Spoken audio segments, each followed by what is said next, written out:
Hello friends, my name is Andrea if you're new here.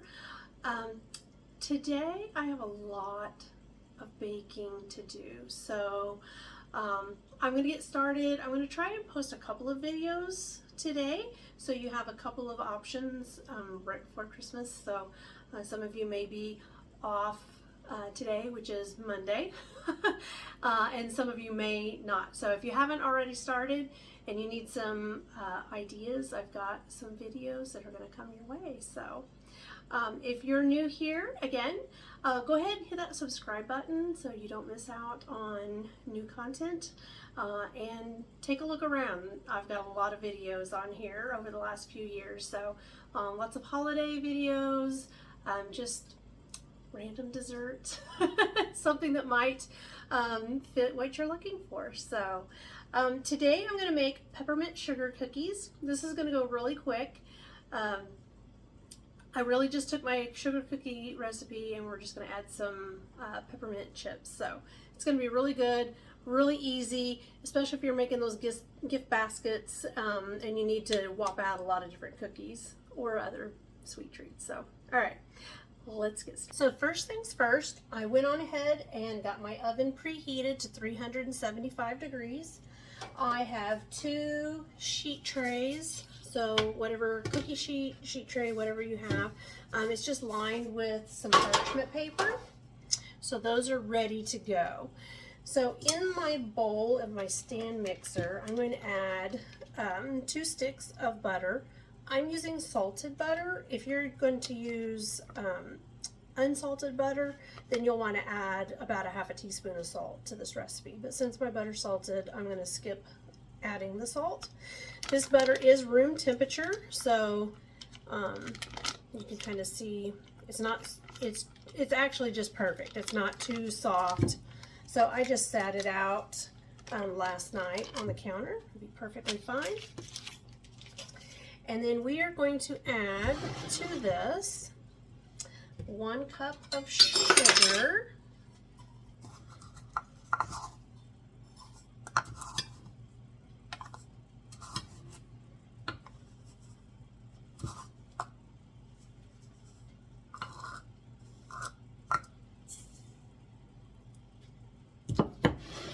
and then we're also going to add a half a cup of powdered sugar.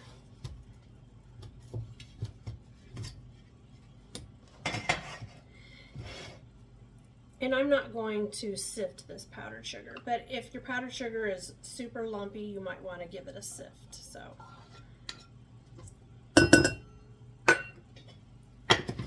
and then I'm just going to add the paddle attachment to my mixer, and then we're just going to cream this together for a couple minutes.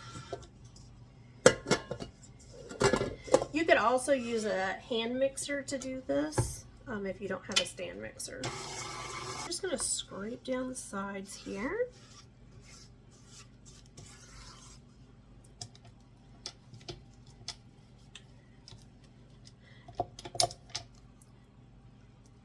And that looks good. It's light, kind of fluffy, so we're going to go with that. Now we're going to add our dry ingredients. So I've got 2½ cups of all-purpose flour. I'm going to go ahead and add 1 cup in. And then in that 1 cup, I'm going to take my ½ cup, add it there, and then we're going to add some baking soda, which is 1 teaspoon. And my baking soda does get clumpy, so if yours does, just kind of work it a little bit to get the clumps out. There we go. I'm going to add that there. And then I'll need 1 teaspoon of cream of tartar.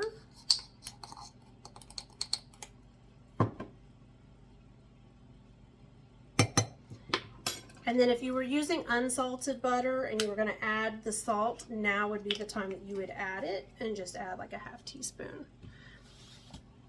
And then I'm just going to kind of mix this together.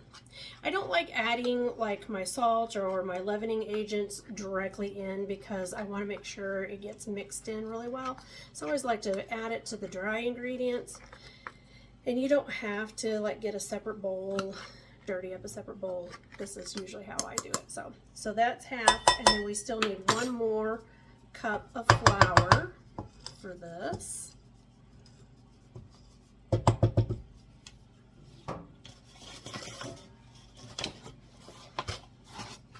And actually, before I add that, because I'm in such a hurry and I'm getting ahead of myself, we're going to mix this up. What I should have done was added my egg and my vanilla. So we're going to go ahead and add that now before we add the rest of the flour. So we want 1.5 teaspoons of vanilla. Got a little bit extra there. It's okay.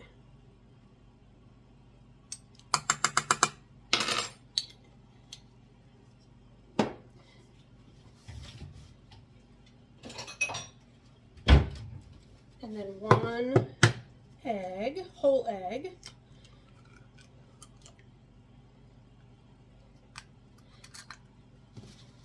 I usually like to just add it to a dish to make sure I don't get any shell in there, but sometimes I don't. I wanted to beat that really well just to make sure that it got mixed in.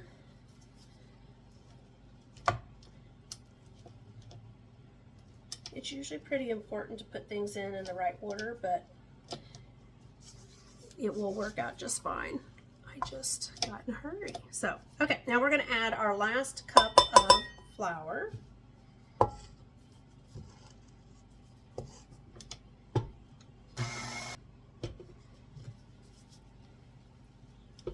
Scrape that off the paddle.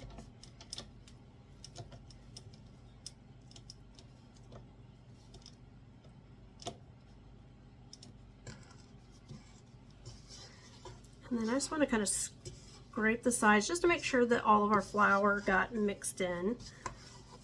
And it looks like it did.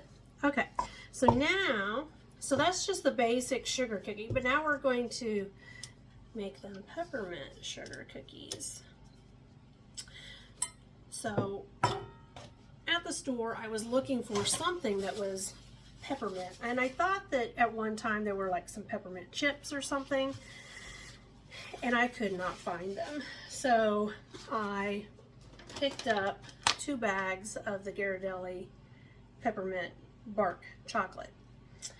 And then I was at a different store and I found Ande's peppermint baking chips. So we're going to use these, which is a good thing because my husband has already eaten 1 box of these and busted into this one. So, but if you can't find the Ande's peppermint chips, then, and I wanted these because I wanted the red, then you can always get these.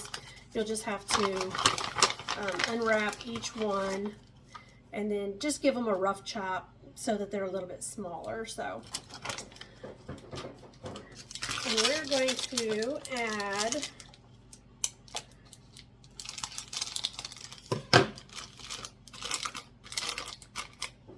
probably going to add a cup of these.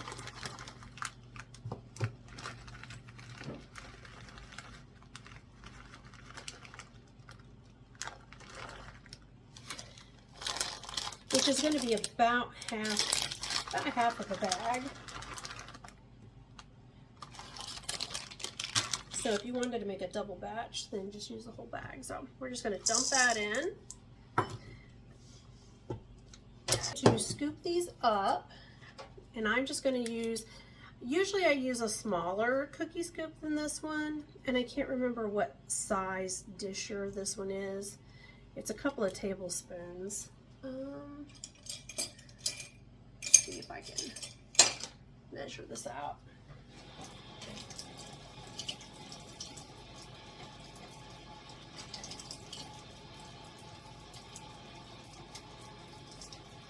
So this is like a 2 tablespoon disher.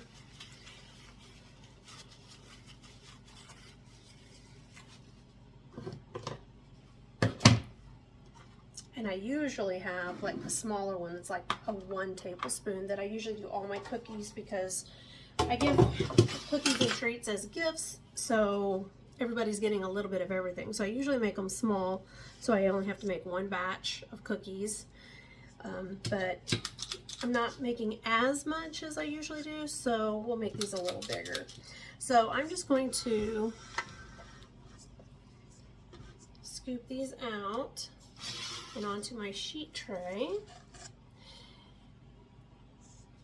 And since they're sugar cookies, I think I will go ahead and roll them in some sugar.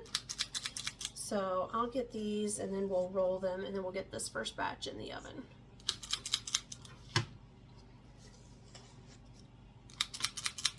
Just get some regular granulated sugar in a bowl here, and I'm just going to take these, and my hands are clean. I'm just going to roll them a little bit, and then we're just going to roll them in the sugar.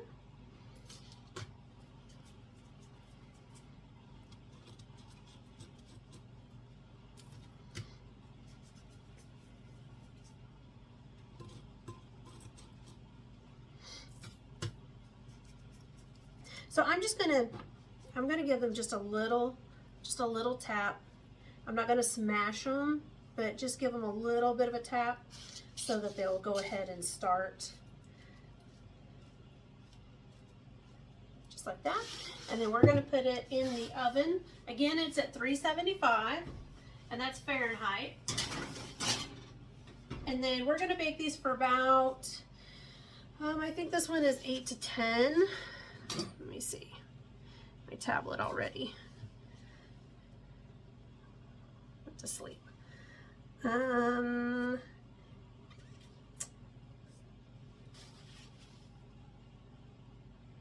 Yeah, 10 minutes is how long it should take them. So set the timer. And then I'll get working on the next tray, so it will be ready to go in when those come out. All right, so all of our cookies are done. This is the last batch. I just pulled them out of the oven. I let them set and cool on the sheet tray for like 2 minutes, just so they're easier to transport over to a cooling rack, and then I'll let them cool for like 5 minutes. They cool down really quick. So, and since I'm putting all of these in goodie bags, what I like to do is just put them into a container. So I'll put a lid on this once I put these in, and that way I can store all of the cookies until I'm ready to actually put them in the little gift bags. So with using the scoop that I used, which was like a 2 tablespoon scoop, I actually was able to get 62 cookies out of this batch. So if you use a smaller one, you're going to get double that. If you don't have a scoop and you're just using like a spoon and dishing it up, then your quantity could vary a little bit. So I like using the scoop because then it keeps all of the cookies very uniform in size. But I think they turned out really lovely. They need absolutely nothing, no decoration or anything. If you wanted to, you could do a drizzle of white chocolate or something, but they don't really need it, so, at all. But I think they look just lovely. So let's give one of these a try. This one's still warm, and they're out really nice and soft still. They will kind of crisp up as they cool down. They'll get a little crispier. So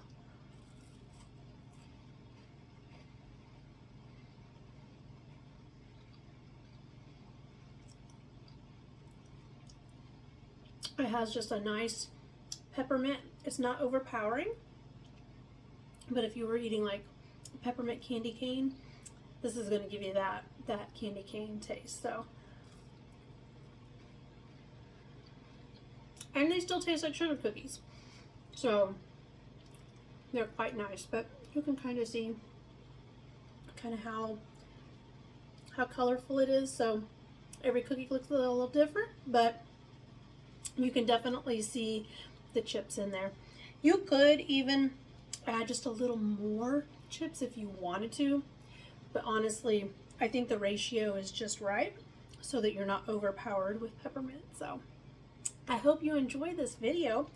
If you did, go ahead and hit that subscribe button. Feel free to share it, like it, and stay tuned for the next cookie recipe. It's going to be 2 today. So until next time, friends.